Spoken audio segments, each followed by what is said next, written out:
Welcome to USA Global TV and Radio, where our mission is to provide education, entertainment, hope, and inspiration. USA Global TV and Radio connects you with experts and audiences all around the world every single day to help you succeed in business and to live a richer life. Visit us at usaglobaltv.com to learn about career and life-changing training and mentoring programs like the Listening Mentor. Subscribe to our newsletter to stay informed about our special programs and offers. Discover how you can become a guest on one of our shows or a host or producer of a USA Global TV and Radio show of your very own. That's USA Global TV and Radio, where the doctor is always in.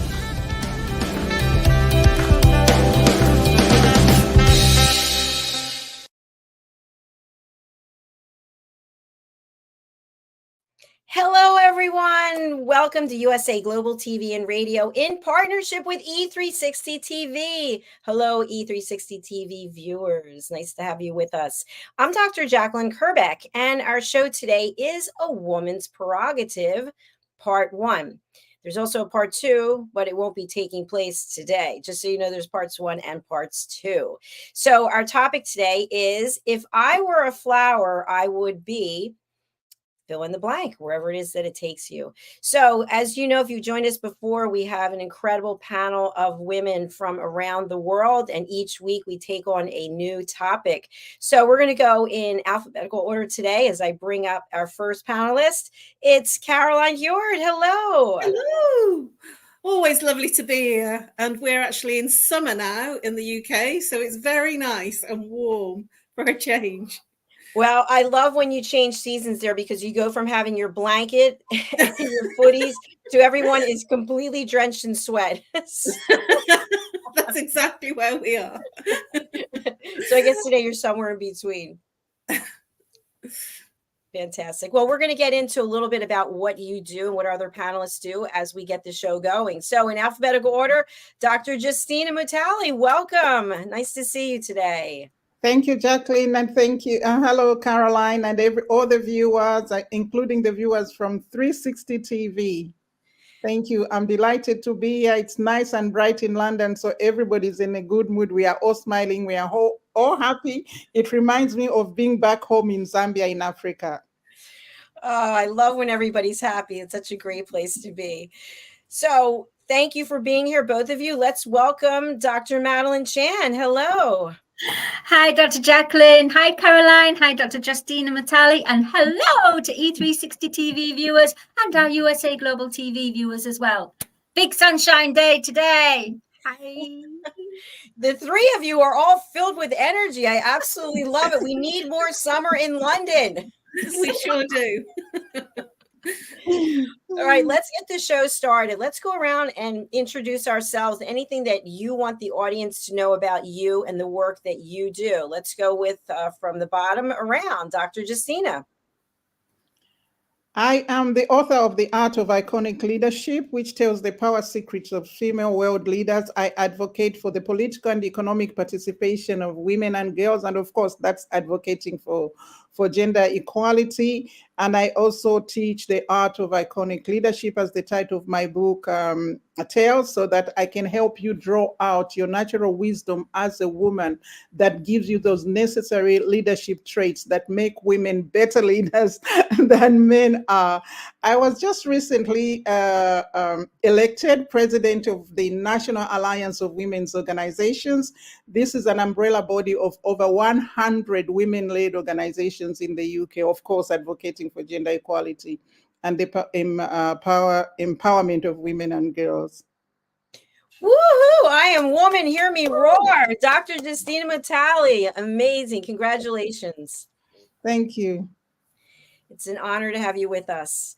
And let's go over to Dr. Madalene Chan, who is sporting some, I think, pigtails today. I'm liking it.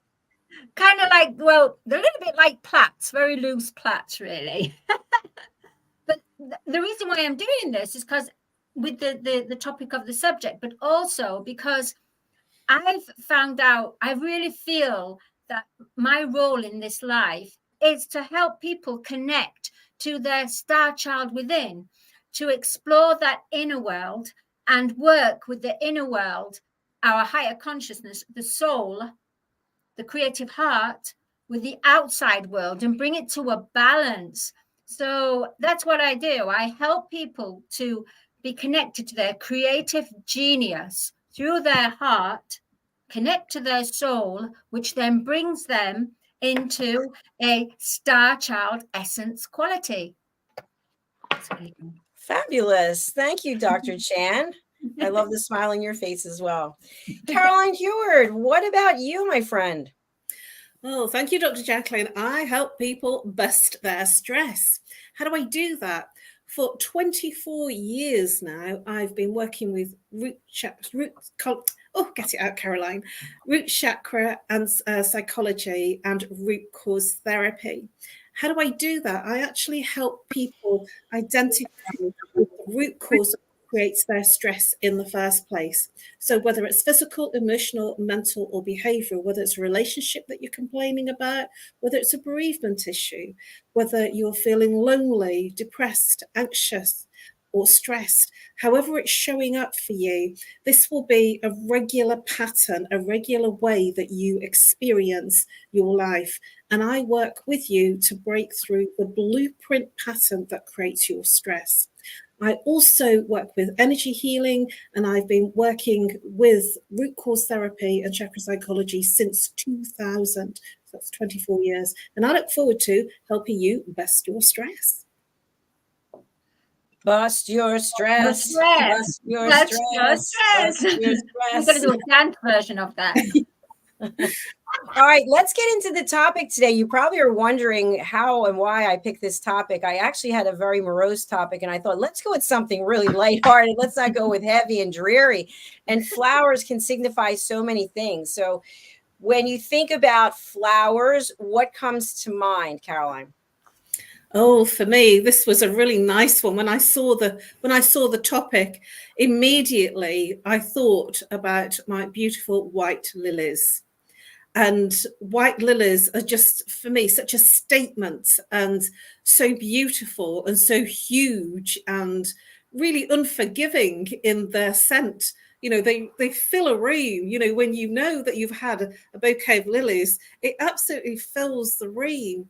And I love them so much that I had them when I got married. I had a huge flowing white lily bouquet, which was very expensive.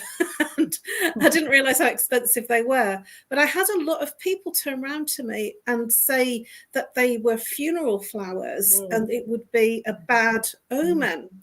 And I just wouldn't take on their stuff, you know. And I said, no, I love the lilies. And it really did look very regal. And so it wasn't like a little thing. It was a huge, you know, flowing. It flowed all the way down to the bottom of me. I'm only 5'2", but it was just so beautiful the way that it flowed into this huge bouquet and very heavy.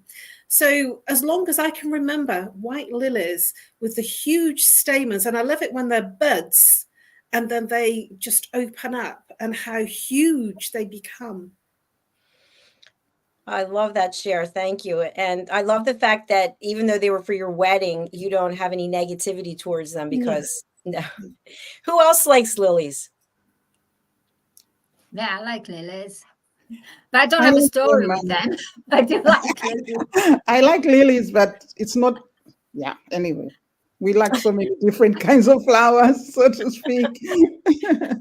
I had calla lilies in my bouquet. I don't remember what else I had, but Madeline, you said you like lilies as well?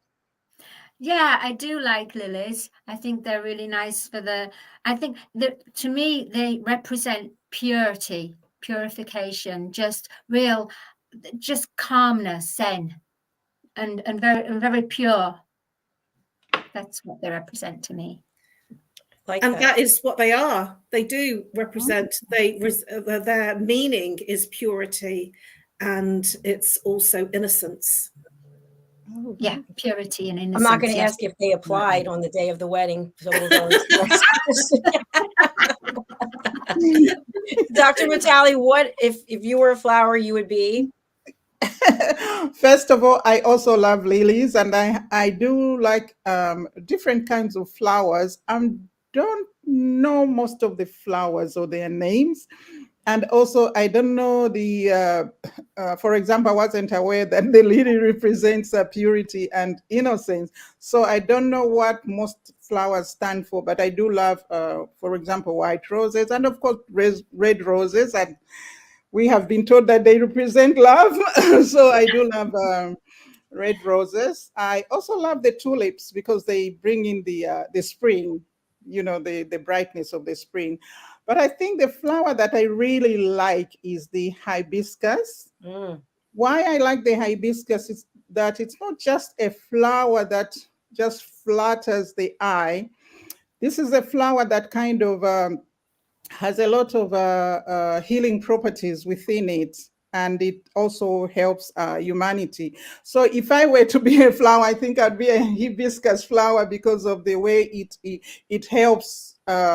It helps us with our health. It's got very strong immunity properties. And also, when I was growing up in Zambia, we ate the leaves of the hibiscus flower, and sometimes we cook the leaves together with the flower, so it served as a meal and of course as a food. And like I said, I've just been reading. I just wanted to reconfirm that I'm right on that, so I've got to read some of this from when I googled it. It says that of course it can treat you for loss of appetite if you've got heart or nerve disease, if you've got upper respiratory tract pain, if you have swelling or inflammation, if you have fluid retention, stomach irritation, disorders of circulation. It dissolves the phlegm as well. And also, of course, it's a gentle laxative, and it's also a diuretic to increase your urine input. And another study says here that it does prevent diseases like obesity. It can improve your metabolism, your digestive system, and of course, your gut health. So that is why I love and I knew that the hibiscus flower was my favorite flower because we used to eat it, and I understood that it had immunity boosting properties, but I didn't know that it had all of these properties that I've just read out. I just got them as we were starting the program so that I could so that I know that I'm sure what I'm talking about. So as a humanitarian, as a philanthropist, as somebody who works for world peace and to hope the world can get a better place, I'd love to be a hibiscus because then I know that the people in the world would be healthy, so to speak. I love that. And we're all about providing education. So you just shared all that about the hibiscus. I had no idea. I never knew that. No, I had the idea, but I didn't know to what extent. Yeah. Dr. Justina, doesn't the hibiscus have a really beautiful smell to it? Or am I thinking of something else? It doesn't have a strong smell as such, but also, you know, you have hibiscus tea, of course, because of its properties. So it is it's a tea. The tea has got a good flavor, yes. I love But hibiscus. as a flower, I think its smell is kind of understated. It's not as strong, for example, as the roses are. I think I'm thinking of mums. They're the ones that are around, right? No, maybe they don't have them in the UK. That doesn't sound familiar. Okay. Forget about those mums. All right. Caroline and Dr. Madeleine, you know what the hibiscus flower is? Yes, yesterday. Yeah, I had to sort of think for a moment. Yesterday. Mm-hmm. I'm going to see if I can find a picture of it. Yeah, it's not a hyacinth, is it? No, it's hibiscus. Oh, I'm getting a picture of it right now. anything to do with goji berries? Okay, let's see if this is what you're talking about. Is this it? Yes, that's it. Okay. Oh, that's beautiful. That's the one. Oh, I would call that a flamenco flower. Maybe that's a flamenco flower, but no, it looks like the hibiscus too. The hibiscus looks like that. Perhaps they call it flamenco flower elsewhere, but as far as I know, it's hibiscus. And when I Googled it, it's the hibiscus that I know that came up. It looks like that. And then all these properties, they talked about it. That's the one I pulled up. So, and here's what a mom looks like. Oh, they pulled up moms like mothers. Well, that's what came into my mind when you said mum. Here, let's see. This is what I'm talking about. Let me pull this up. Okay, hold on. These are the moms that I was talking about. No, wow. Not that one. No, so you don't have these there. We don't know. Okay. No, we don't We have them. might have them. Yeah, I think we do have them even in Zambia. This is a common kind of flower that people put just the way it is around the house. Yeah, you'll find them in landscaping in the around the house. Yeah. Okay, so we learned what hibiscus is. We learned what a moms is. What moms are. We've learned about the lilies and purity and innocence. So I'm going to go over to Dr. Chan. What flower is it that you would be? That's a difficult one, I was thinking, because there's two flowers, but you know what? I can only choose one, so I'll just go for one flower.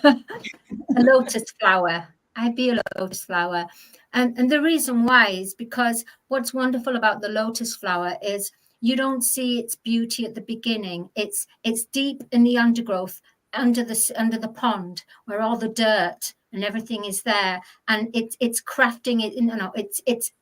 It's growing, and for all the turbulence and all the obstacles that it grows through, grows up until it comes out of the water and greets the sky, greets another world, and then it starts blooming and opening out. So beautiful. And then it's supported by these beautiful lily pads, and it's just the dance. It's just the dance of transcend, of metamorphosis, of spirituality. It's, to me, it's the significance of wow, because you get white lotus flower and you get this color as well. And it's like they do the dance on the water. Once they've gone through that dirt and grime, they pop out of the water, and oh my goodness, the dance, the life, the love begins. That's wow, that's something. Yeah. That's I was there dancing with those flowers. That is beautiful, and the way you explained it, it really is. Well, the lotus flower also is symbolic for the crown chakra. That's what it represents. So how you described it, it's from the crown, So it's at the just above the top of the head. And this is where you're opening up to the universe. Mm. So it's your Yeah. uppermost chakra. Thank you, Caroline. Thank you. Thank you both. My favorite is a toss-up between one that is commonly found in many places, and I shouldn't say there where you are, but excuse me, in the States, and another flower that is very sophisticated, if you will. And whenever you have a bouquet and they're included in there, you know the price of the bouquet is going to be more money. But before I say anything about which one it is, until I started working with our team member, Amina, the pet psychic, we have a show called Coexistence and Sustainability. I would go and buy flowers for myself, cut flowers every week when I went to the store.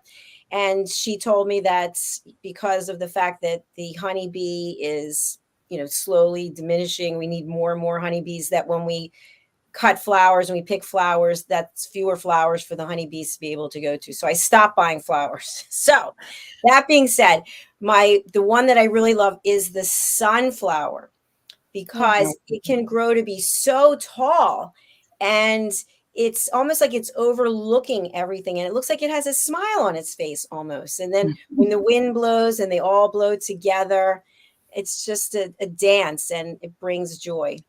The other one is the stargazer lily. So I'm not sure if you're familiar with that one.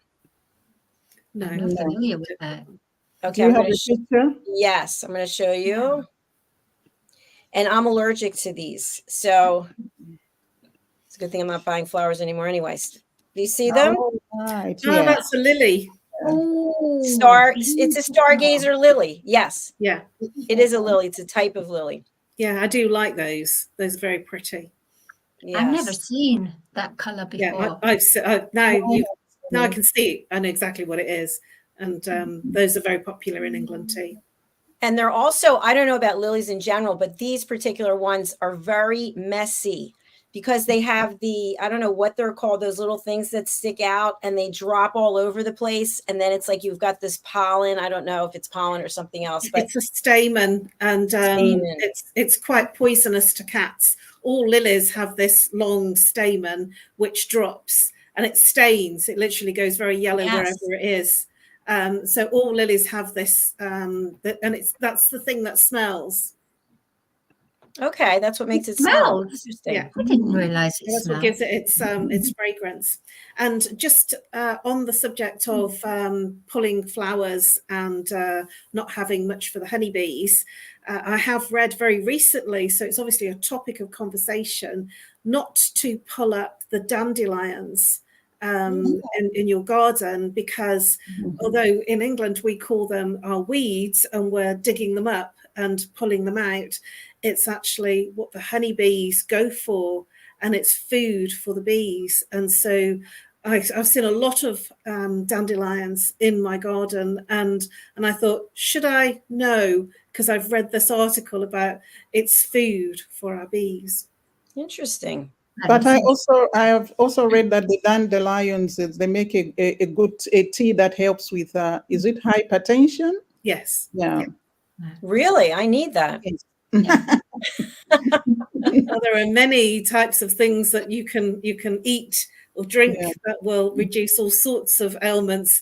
As you know, I talk about this a lot in my natural way of living and being. Absolutely. So obviously we can't be flowers, right? Because we're humans. So do you let people in your life know that you like to receive flowers, or are you someone who purchases flowers for themselves, or do you really not have an interest in having flowers? Well, I'd like to answer that, Dr. Jacalyn, to begin with, because it was a real thing for me that when I was married, my then husband used to buy me flowers. He didn't used to buy me very exotic flowers, but he bought me fresh flowers. And it always made me feel amazing. I always felt like it was just so precious to receive them. And it always brought a smile to my face, and I enjoyed them. And then when we split up, I stopped receiving fresh flowers. And there came a point that I decided to buy myself fresh flowers because I got such joy from them. And so to begin with, I actually felt it was something that I was to be given. And then I moved it from something that I received so much joy from that I started buying them for myself. Fantastic. I love that. Because I've spoken to women who say, I'm not going to buy any flowers for myself. If they're not coming from someone else, then I'm not getting them. And I'd be waiting a real long time for somebody to send me some flowers. Now, would you consider buying a plant? Would you rather have a plant as opposed to cut flowers? Well, you've seen my living room, haven't you? My kitchen. I actually transported with my move 30 plants. I have 11 plants in my kitchen. It's a big kitchen, and I have the rest of them in the living room. And so I have huge plants. I have a lot of what we call mother-in-law's tongue. I don't know, do you know that plant? No, I'll look it up though. Yeah, it's absolutely amazing, and they also have their qualities as well.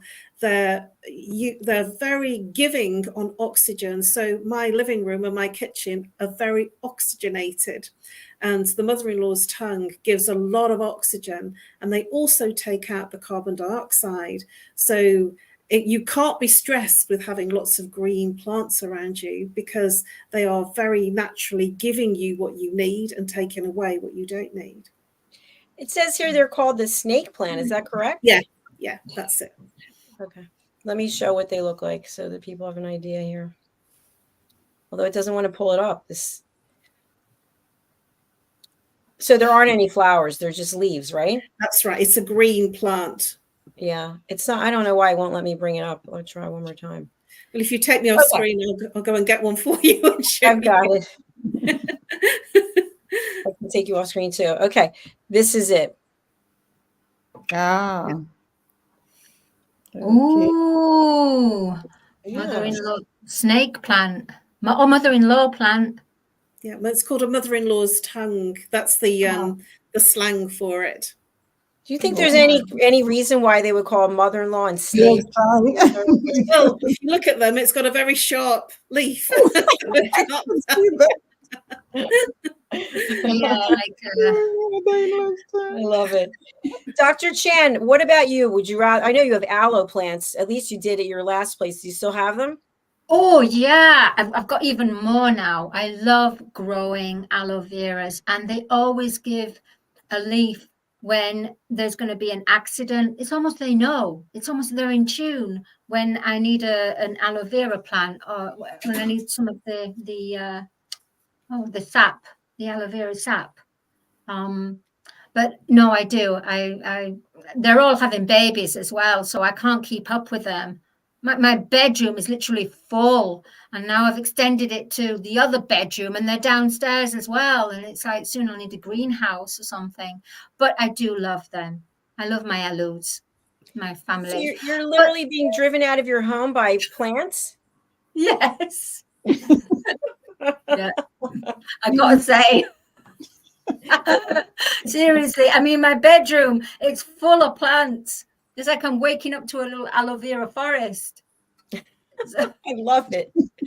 Caroline, you did a little running there. Well, Dr. Chan, what did you come back with? Well, I don't know whether this is going to show because it's green. So I'm just going to pick up this one. No, it won't show, will it? Because it's green. I should have thought about that. It's not going to show. They're all green. And It's like a nice size plant, though. Oh, can you see it? I mean, just from the height of the leaves. It's actually as tall as this. Wow. On the floor. And that's the mother-in-law's tongue. And I have small ones as well. And also the peace lily is a very small white flower, and it's very green. So these won't show up because of the green screen. I've just realised it as I pulled them. Well, you burned some more calories while you were gone, so that was good. Absolutely. So I'm now surrounded by my plants, which you can't see. That's nice, though. I don't have any plants at all, because anytime I've had plants, they don't really do too well, and it's kind of depressing. And I'm the person, I have to admit this, I've seen a number of things on Instagram where they have this big red X. I would take my scissors and start cutting off the dead part of the leaves. Like, you're not supposed to do that. But out front, we do have a number of potted plants that my mom had. There's an atrium here, and there were all these plants in there. And there's a fountain and all these lights. So I got the great idea to move some of the plants outside because I felt like they were all jammed in there. So I took them outside. Now they're all dying. So they would have been better off inside. It'll be too hot for them outside, so they'll frizzle. Well, the sun is so strong and it beats right on them. So I've been going out and watering them, and I discovered that we have a resident toad, and he's got black little spots all over him, and he likes to go where the air conditioner, the receiver, where the water drips out, and he's always under there getting like a little shower. Can you imagine it? You know who the resident toad is going to go? Is going to go in your next Lady Ella book. Well, the next one is about lizards. Oh, lizards and toads.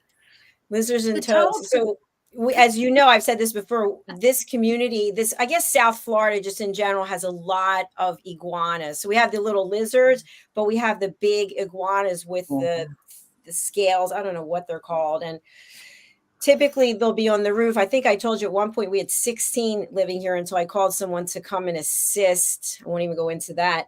But now I've only seen maybe 3 in the community. So, but they eat flowers as well and leaves.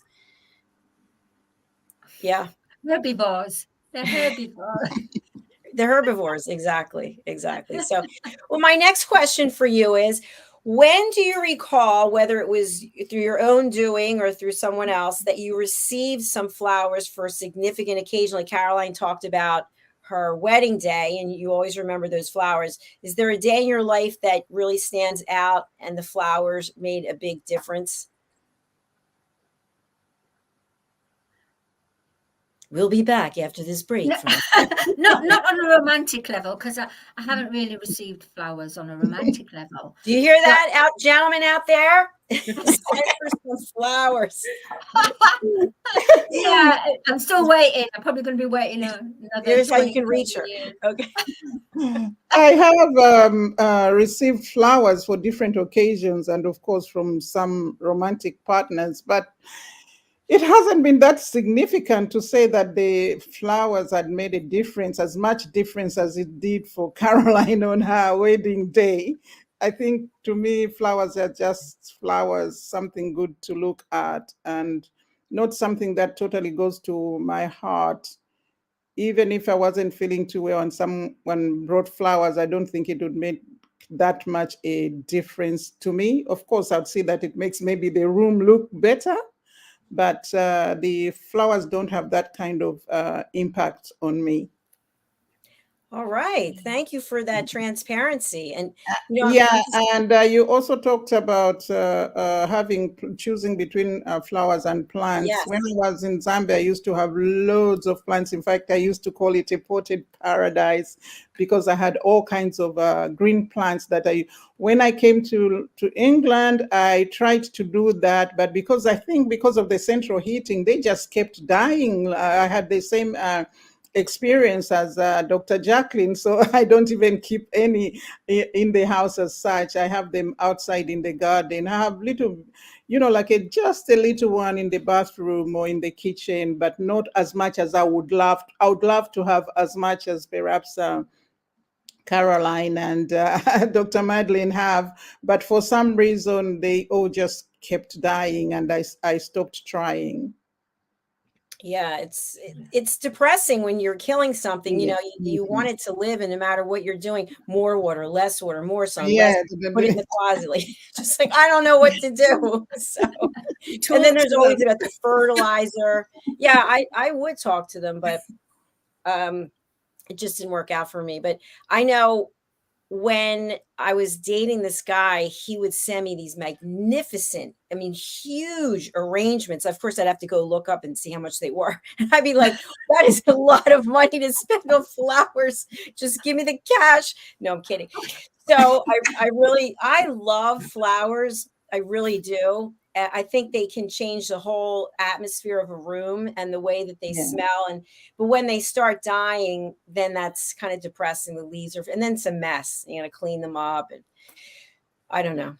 But I was going to say, sorry, Dr. Jacalyn, with you saying about they're dying, what about the silk flowers that people have now?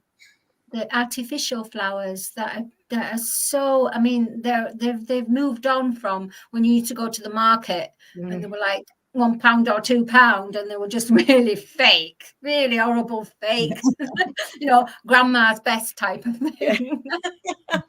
It's funny, in this house, the house is pretty much the same as when my mom was here, but in the other room, she had all these shells and all of these birds and all of these flowers that were fake. And the thing is, they're all dust collectors, and then if you think about it, the dust gets into your lungs, and who's cleaning them? So I just started packing them up with my sister and said adios. So I don't like having things that collect dust, because we can breathe that in, and then that's a problem. I didn't think about that. Thank you for sharing that, Dr. Jacalyn. I You're forgot welcome. about dust. I'm going to step away for a second because I see something that my mom has over here that we're talking about. Another dust collector. Here it is. Wow. Oh, that looks lovely though. But it's fake, and it's, by the way, it was $12.99. Thanks, Mom. $12.99. But it's beautiful. It really is lovely. But they just collect dust. I don't know. So. I do have another story actually about being given flowers, and it was from somebody that I used to date, and he decided to take me out for my birthday, and he presented me with this huge bouquet, and have a guess what flower it was, and he didn't know what my favorite flower was. Have a guess. Lilies? Lilies? They were striking lilies, only these were very like the ones that you've shown us, the pink and white lilies.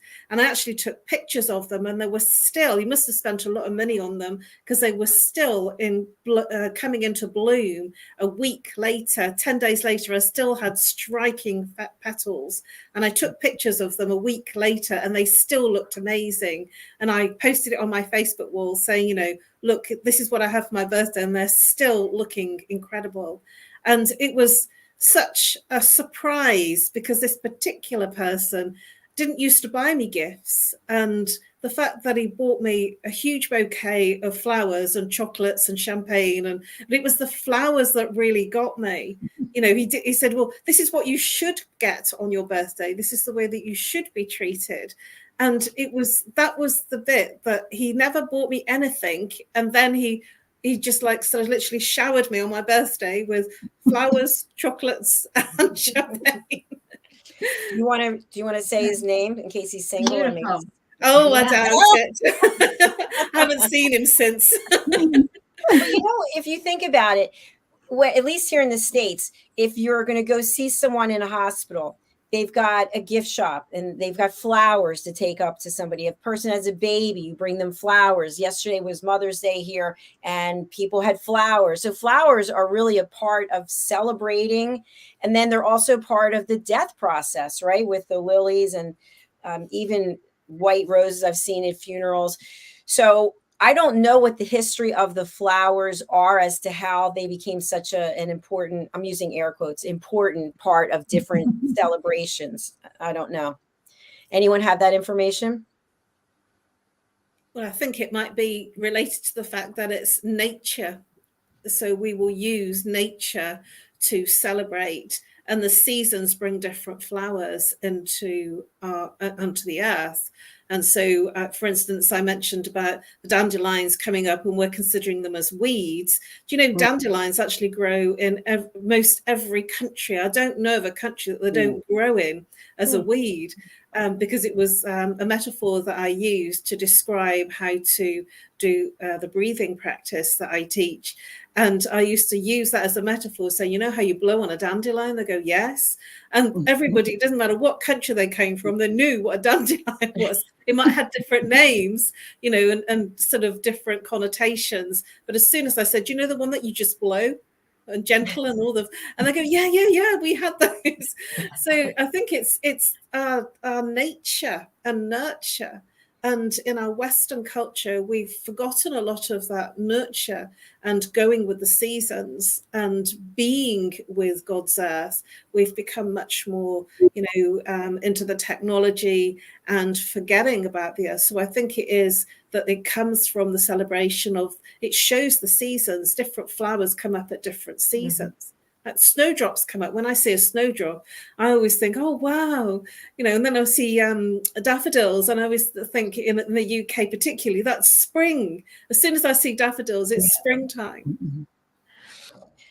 That's true. Flowers do signify the change of season. And then, of course, when I look out the window here, it's been so hot, and we live in this community, so obviously there's other houses and whatnot, but there are places where the grass is brown because there's not enough watering that's taking place because it's so hot. And so, of course, then flowers are going to die. Then the creatures living have no place to go. They have to migrate to find flowers or grass. So the whole process of nature is really, truly amazing.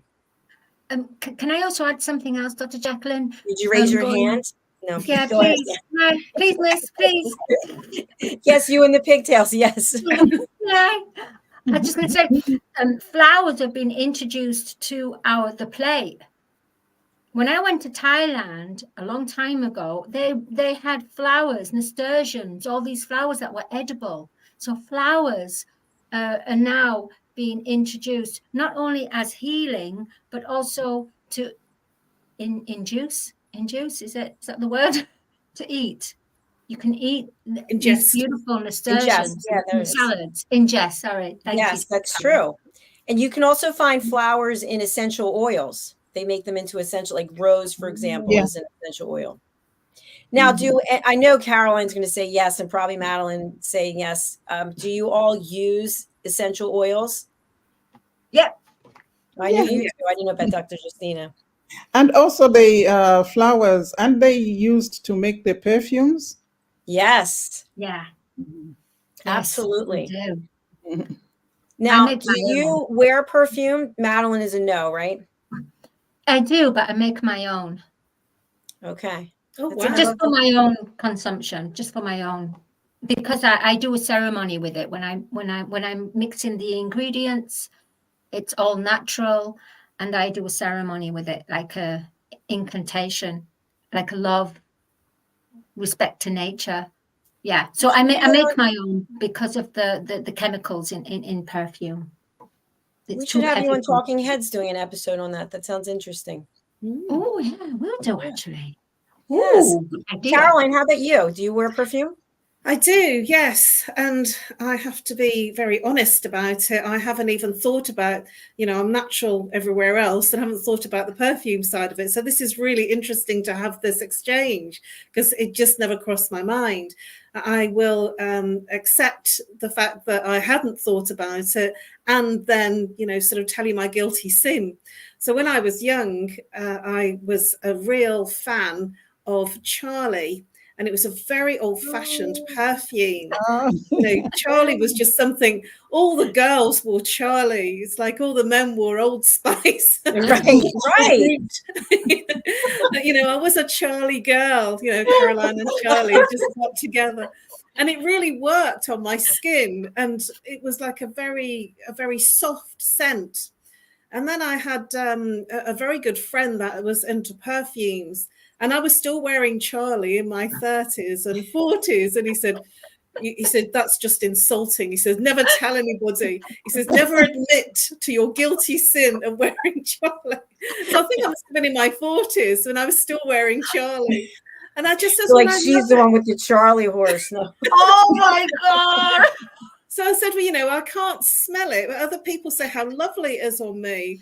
And so, because it was so delicate, and so we went to this department store, and he got me to. He was a real professional. He used to work for a company marketing on fragrances, and so he went round, and I said, I just want it soft. I don't want it overpowering. And so we finally found one. It took him about 3 hours around all the different, sort of department concessions, and it's ultraviolet purple. And I've been wearing that ever since for the last about 20 years now, because I'm scared to go and, and essentially it really works. And I have the same feedback. Oh, that perfume smells really lovely. And it's soft, delicate, without being overpowering. And what you've shared, Dr. Chan, about the fact that, that you produce natural perfumes, it must be where I'm going with this, because I don't want to be overpowering. And I've not found a way to do it. So I'd like to have a chat with you about that, because it sounds like it's going to be right up my street. Okay, that is it. I'm going to do it. There, you two can chat right now between the walls. Go ahead. Yeah, I think I'm also coming that way, Dr. Madalene, because I also love to wear a soft perfume. In fact, I only use one perfume, and I think growing up, I'd read somewhere that the perfume you wear introduces you. So if you pass this one, other people came. If they didn't see you, they'd know that Justina did pass here. Mm-hmm. And then I couldn't understand that I had some friends who had so many different kinds of perfume on their dressing table. In the morning, they wear one, lunchtime, another one, and then in the evening, they wear a different one. And also, just my system cannot take very strong perfumes. I sneeze, my eyes run. I think I'm allergic to some of either the chemicals or the scents that I put in those perfumes. So I'm more on the side of what Dr. Madalene said. The natural ones, I think, are the ones that would be good for me. And of course, I'd only use one perfume. There you go, Dr. Chan. You need to have what's it called? A master class. Master class on that. That sounds interesting. I love perfume. I've been wearing perfume for as long as I can remember. And I was always wearing one specific one, but now I have two. And I'll go into the closet and like, yeah, it smells like me in here. I love it. Yeah. It smells like me.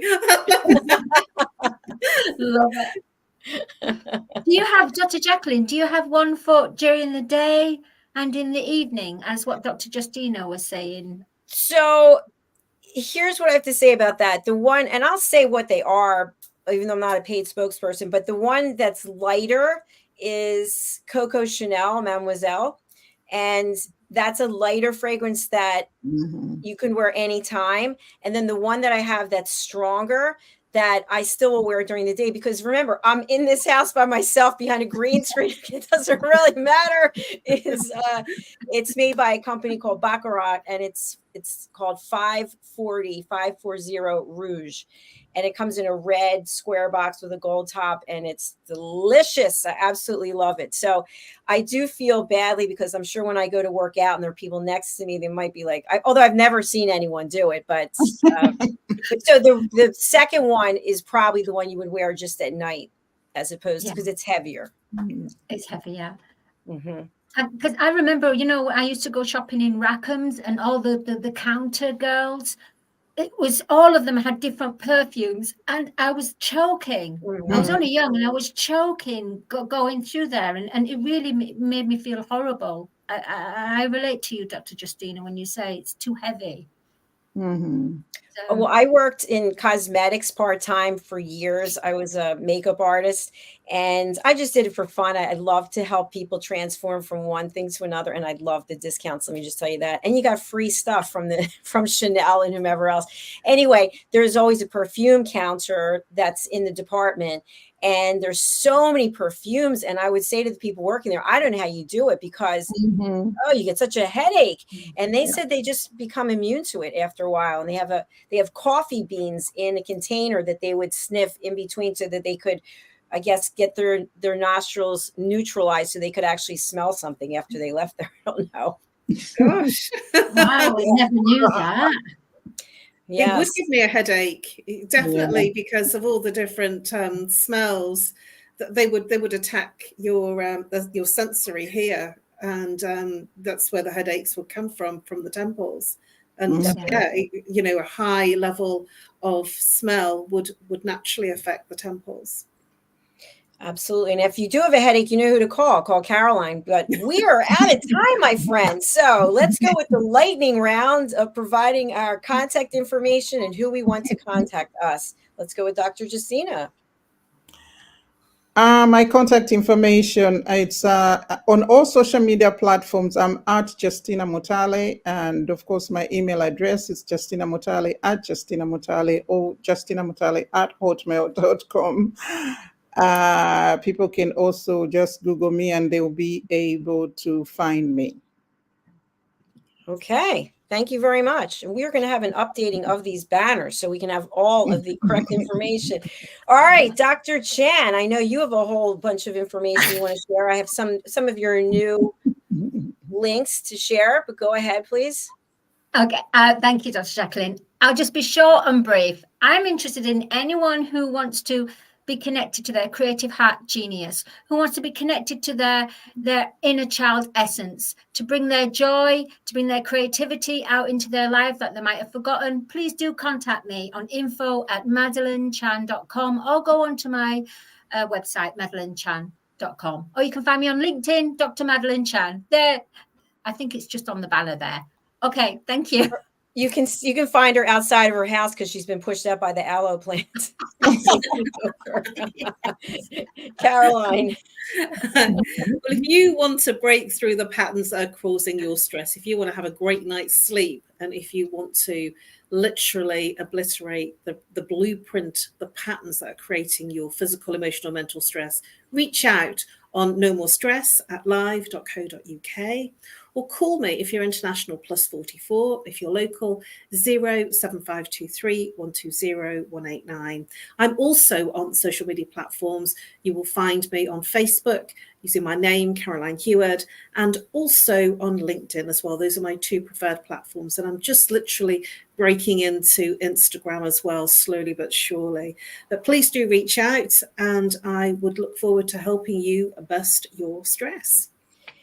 Thank you, Caroline. I really appreciate it. All right, we're closing out and we're going to turn over to our sponsors. I just want to share one thing that happened earlier today, which I thought was amazing.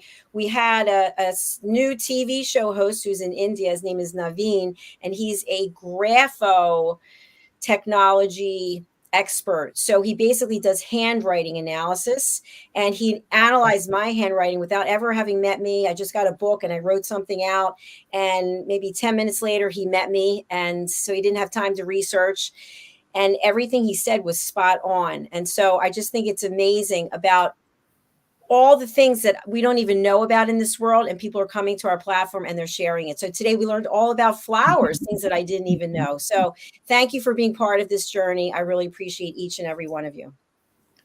Thank you, Dr. Jacalyn. Thank you, Dr. Madalene, and thank you, Caroline. Bye-bye. Bye. Thank you, everyone. Bye. Thank you, E360 TV. USA Global TV and Radio proudly presents our partner and sponsor, Mr. Philip Sykes and the British School of Excellence. Building confidence, changing lives. And now, proudly presenting the Polished Professional. On a transformative journey with the British School of Excellence's comprehensive suite of masterclasses, crafted to elevate your professional and personal life. 8 outstanding modules will elevate you to the next level. Module 1, Exploring Life's Purpose, delves into the depths of self-discovery, guiding you to chart your unique path to fulfillment and success. Module 2, Mastering Professional Presence and Confidence. This masterclass is a deep dive into the art of self-assurance and commanding presence, which is essential for standing out in today's competitive landscape. Module 3, Learn the Secrets of Visual Impact, how to curate a personal style that amplifies your professional brand. Module 4, Mastering Professional Etiquette and Communication Excellence, navigating the nuances of corporate interaction with grace and tact. Module 5, Elegance in Eloquence. We impart powerful techniques to captivate and persuade any audience with your oratory skills. Module 6, Unlock the Potential of Your Emotional Intelligence, EQ. and harness the ability to connect, empathize, and lead with emotional savvy. Module 7, Mastering DISC, building a gateway to understanding behavioral styles, fostering better personal and professional relationships. Module 8, Mastery in Dining Etiquette, building your confidence to perfect the subtleties of dining with finesse, enhancing your social savviness at any table. Step into the Polished Professional program where poise, elegance, and excellence aren't just taught, they're instilled for life. Join us to redefine your potential and polish your professional edge. To learn more, go to thebritishschoolofexcellence.com. The British School of Excellence are investors in people. Let us invest in you. This program has been brought to you in part by Zane Carson Carruth, etiquette and protocol expert, international award-winning author, television show host, and philanthropist. Thank you to Zane, our official diamond sponsor for USA Global TV and Radio in partnership with E360 TV. Zane is the author of the world's first tooth fairy ever, as well as many other children's books. She's also the television host of Elegance, Polished Demeanor, and Posh Living, seen on USA Global TV and Radio.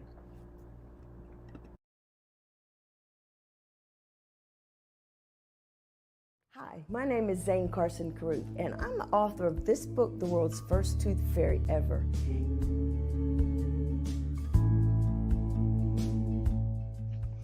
Reading is magic. Studies have shown that reading to your children lays the foundation for greater success in life.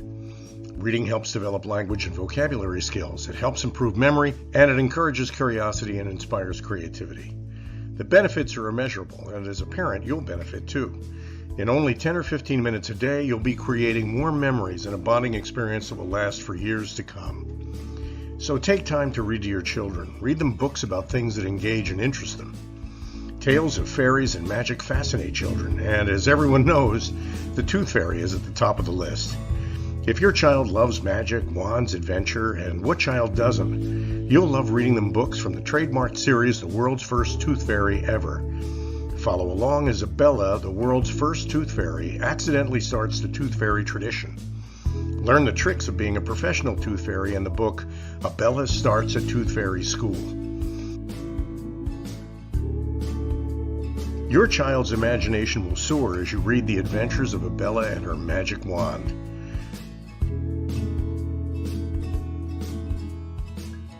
These wonderful books are available at worldsfirsttoothfairy.com and at Amazon, Barnes & Noble, and Walmart.